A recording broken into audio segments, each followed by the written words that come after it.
Hello everyone. Now today we are going to see some example on simply supported beam and overhanging beam. In our structure mechanics 1, our chapter shear force and bending moment. In a previous video we saw that there are different types of beam like simply supported beam, overhanging beam, cantilever beam, fixed beam and continuous beam. Then after we saw types of load like point load or concentrated load, uniformly distributed load, uniformly varying load. Then after types of support like simple support, then hinge support, fixed support, roller support. Then after we saw determinate and indeterminate. What is determinate beam? A beam which can be analyzed by three equilibrium conditions, so it is called determinate beam. And a beam which cannot be analyzed by three equilibrium condition, it is known as indeterminate beam. Now what is equilibrium condition? So it is summation h equal to 0, summation v equal to 0 and summation m equal to 0. Then some support reaction. So at a hinge support there are two reaction, horizontal reaction and vertical reaction. At roller support only vertical reaction are there. At fixed support three reaction are there: vertical reaction, horizontal reaction and moment. Then after we saw shear force, bending moment. Now what is shear force? So બીમના કોઈપણ એક સેક્શનની ડાબી કે જમણી બાજુએ લાગતા vertical બળોનો basic સરવાળાને section આગળનો shear force કહે છે. દેન બેન્ડિંગ મોમેન્ટ. તો બીમના કોઈપણ સેક્શનની ડાબી કે જમણી બાજુએ લાગતી મોમેન્ટના બેઝિક સરવાળાને તે સેક્શન આગળની બેન્ડિંગ મોમેન્ટ કહે છે. દેન પોઈન્ટ ઓફ કોન્ટ્રાફ્લેક્ચર, કે બીમની લંબાઈ દરમિયાન જે બિંદુએ બેન્ડિંગ મોમેન્ટની દિશાની બદલાય, એટલે કે પોઝિટિવમાંથી નેગેટિવ અને નેગેટિવમાંથી પોઝિટિવ થાય તે બિંદુને પોઈન્ટ ઓફ કોન્ટ્રાફ્લેક્ચર કહે છે. ઇમ્પોર્ટન્સ શું છે એમનું? તો એ બિંદુ આગળ બીમ કોઈ મોમેન્ટ સહન કરતું નથી. પ્રતિનમન બિંદુની એક જગ્યાએ બીમનું કર્વેચર સેગિંગ અને બીજી બાજુએ હોગિંગ હોય છે. આ બિંદુને પોઈન્ટ ઓફ ઇન્ફ્લેક્શન અથવા તો વિચ્યુઅલ હિંજ પણ કહે છે. ધેન આરસીસી બીમમાં સ્ટીલની ગોઠવણ તેના પ્રતિનમન બિંદુની સ્થાન જાણવું જરૂરી છે. Then after point to be kept in mind while drawing SF diagram. કયા કયા પોઈન્ટ ધ્યાનમાં રાખવાના છે? તો બીમની જે લંબાઈ ઉપર ભાર લાગતો ન હોય તે ભાગમાં એસએફ ડાયાગ્રામની લાઇન સેટી જ આવે છે, એટલે કે શિયર ફોર્સનું મૂલ્ય અચળ રહે છે. બરાબર, કે શિયર ફોર્સ ડ્રો કરતી વખતે બીમ પર ભાર લાગતો ન હોય, બરાબર છે, તો તે ભાગમાં એસએફ ડાયાગ્રામની લાઇન સેટી જ આવે છે. બરાબર છે, ને યુડીએલ લાગતો હોય તે ભાગમાં એસએફ ડાયાગ્રામ ત્રાસી લાઈન આવે છે, ઇન્ક્લાઇન લાઇન. બીમના જે સેક્શન આગળ બિંદુ ભાર લાગે ત્યાં એસએફ ડાયાગ્રામ ઊભી લાઈન આવે છે. બીમના સેક્શન આગળ બિંદુ ભાર લાગે તો ત્યાં એસએફ ડાયાગ્રામમાં ઊભી લાઈન આવે છે. બરાબર, ત્રણ યાદ રાખો. બરાબર છે, હમણાં યુઝ થશે કે જ્યાં બીમમાં ભાર ના લાગતો હોય ત્યાં શું આવશે? સેટી જ લાઈન આવે છે. યુડીએલ આવે તો ત્રાસી લાઈન આવશે, અને સેક્શન આગળ બિંદુ ભાર લાગે ત્યાં એસએફ ડાયાગ્રામ ઊભી લાઈન આવે. બરાબર, સેક્શન પર લાગશે ત્યાં ઊભી લાઈન આવે છે. નાવ બીએમ ડાયાગ્રામ. તો કેટલીક વાર બીમના મુક્ત છેડે બીએમનું મૂલ્ય શૂન્ય હોય છે. તો સારી રીતે ટેકવેલ બીમના બંને છેડે બીએમનું મૂલ્ય શૂન્ય હોય છે.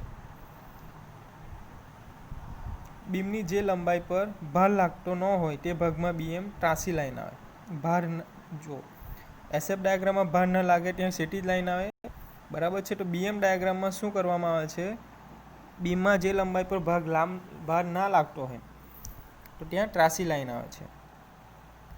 બીમની જે લંબાઈ પર યુડીએલ લાગતો હોય તે ભાગમાં પેરાબોલિક, બરાબર છે, બીએમ ડાયાગ્રામ કેવો છે? પેરાબોલિક કર્વ આવે છે. અને જે બિંદુ એસએફની નિશાની બદલાય તે બિંદુએ બીએમનું મૂલ્ય મહત્તમ થાય છે. બરાબર છે, મેક્સિમમ વેલ્યુ. બરાબર. તો નેક્સ્ટ આપણે જોઈશું એક્ઝામ્પલ.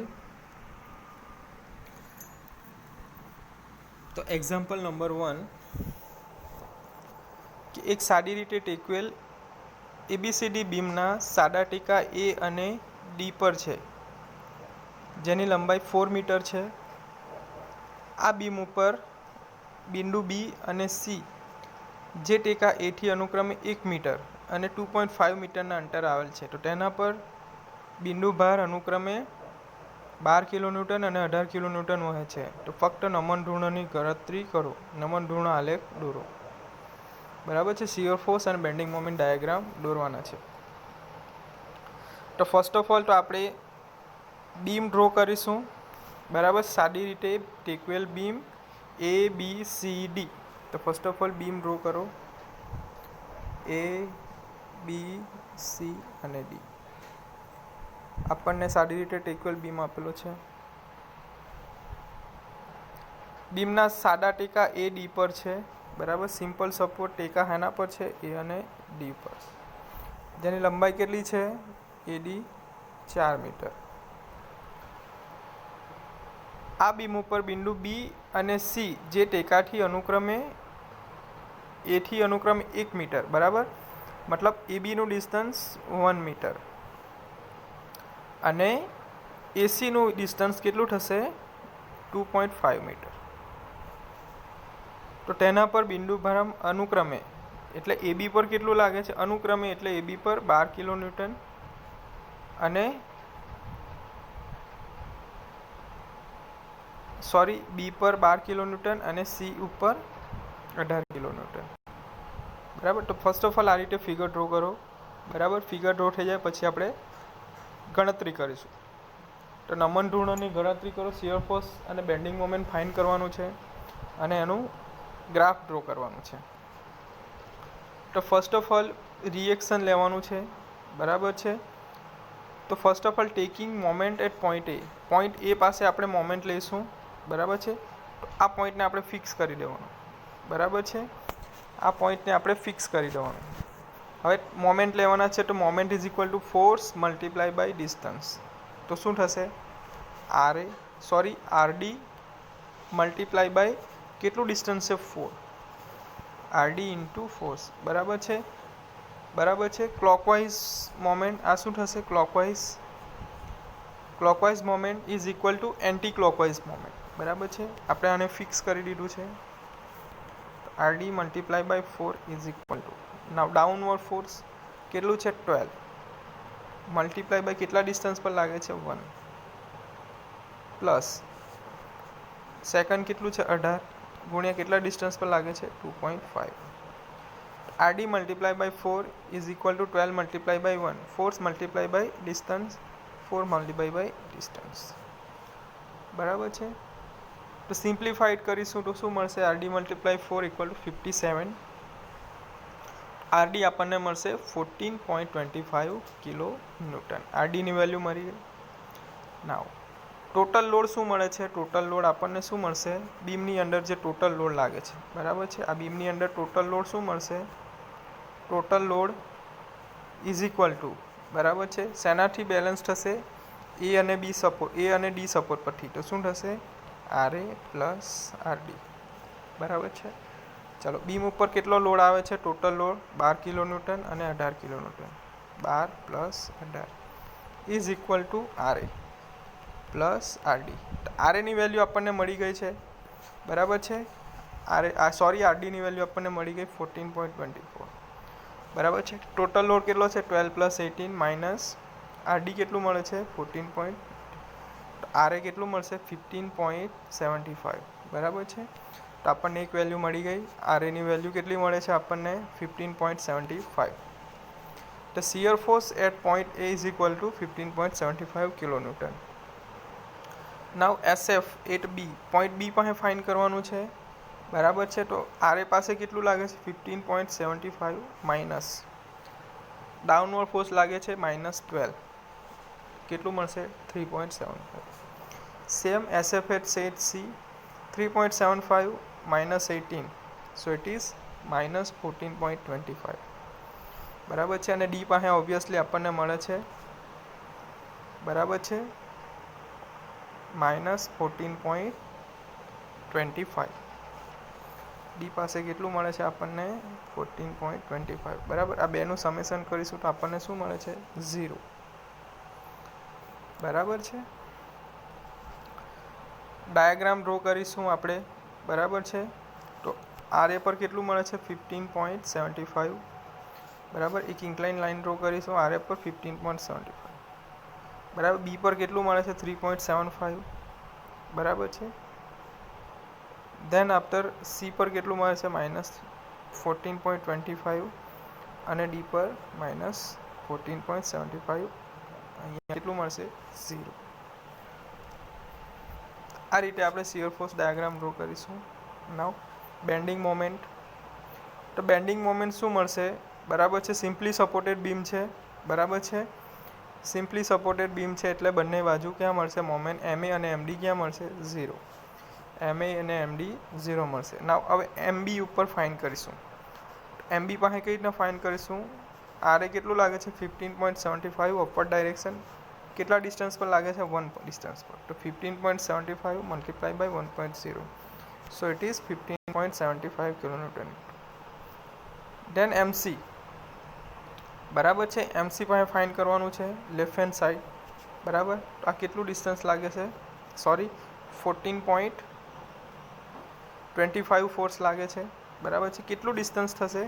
આપણે CD ફાઇન્ડ કરવાનું છે. તો 4 માઇનસ 2.5, તો કેટલું થશે?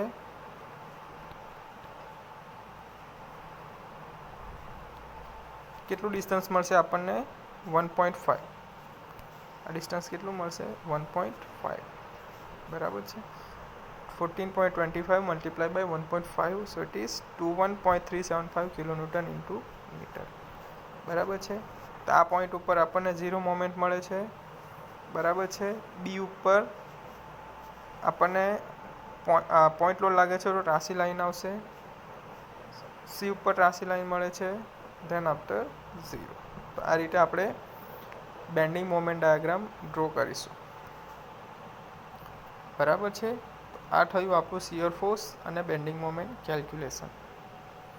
નાઉ નેક્સ્ટ એક્ઝામ્પલ ઇઝ કે આકૃતિમાં દર્શાવેલ બીમ માટે SF અને BM ડાયાગ્રામ દોરો, બરાબર છે. આપણને એક ફિગર આપી છે, બરાબર છે. UDL લાગે છે, પોઈન્ટ લોડ આપ્યો છે, બરાબર છે. AB બીમ છે, સિમ્પલી સપોર્ટેડ છે, ગિવન બીમ. તો ફર્સ્ટ ઓફ ઓલ તો મોમેન્ટ ફાઇન્ડ કરીશું, RA અને RB, બરાબર છે. એક છેડાને ફિક્સ કરીશું. અહીંયાથી મોમેન્ટ લઈશું, સો RB મલ્ટીપ્લાય બાય કેટલું થશે ડિસ્ટન્સ? 5. RB મલ્ટીપ્લાય બાય 5, બરાબર છે. નાવ ફોર્સ કેટલું લાગે? 30 કિલોન્યુટન ઇન્ટુ 3. કેટલા ડિસ્ટન્સ પર લાગે છે? 1.5. UDLને આપણે પોઈન્ટ લોડમાં કન્વર્ટ કરીશું. So 30 multiply by 3 into 1.5 plus 20 point load લાગે છે કેટલા ડિસ્ટન્સ પર? 3 કિલોન્યુટન. RB આપણને મળી જશે. RBની વેલ્યુ આપણને મળી ગઈ 39 kilonewton. So RA plus RB equal to total load. So RA equal to total load minus RB, so it is 71 kilonewton.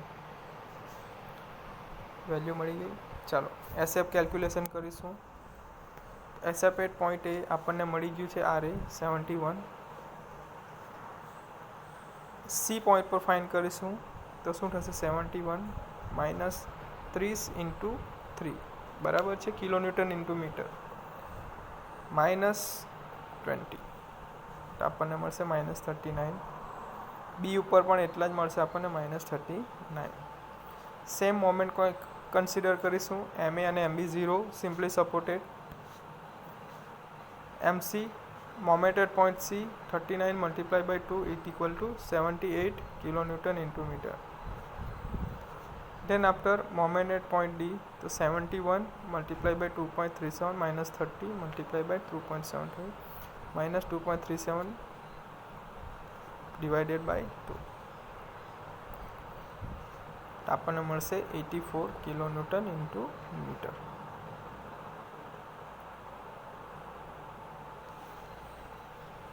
બરાબર છે. તો આ રીતે આપણને મળશે શિયર ફોર્સ અને બેન્ડિંગ મોમેન્ટ ડાયાગ્રામ.